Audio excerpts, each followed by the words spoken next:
তোর মনটা তো খারাপ কে কি হয়েছে দিই কছেন পিলা কছেন মন খারাপ মানে মামা কালকা হইলো নিজের বিয়ে।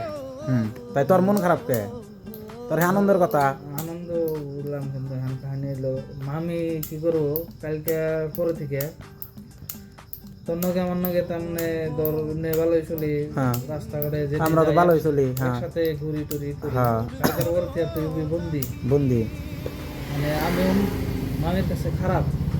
হ্যাঁ তো তুই কি নিয়ে খারাপ মানে পছন্দ দেখি তুই ঘরে হয়ে থাকবি হ্যাঁ ফেরকে দিয়ে আমি তোর নগে কথা শুন হ্যাঁ তোর কুম যে তুই বাইরে আয় হ্যাঁ এখন যাবো তুই স্বীকার করবি হয় আইতেছি। হ্যাঁ তো তবু বাড়িতে দিয়ে দোকান নগে নগে মামির নগে দেখা হবো হ্যাঁ মামির নগে দেখা হবো নগে না মামি তো দেখতে নাই অথচ তুই আমার ঘরে দেখবি অত হতো আমি দেখুন মানে কথা কিন্তু তুই একটু বাইরে আইতেছ দরজার সামনে আসবি এই জন্য দরজার সামনে যেতেছি মামির নগে দেখা হবো বাড়িতে ঢুকে দিয়ে মামি তো হইতে না তারপরে তারপরে একটু এনে কবো তো নগে খাই খাই খারাপ হয়েছে সেই জন্য আমার দুঃখ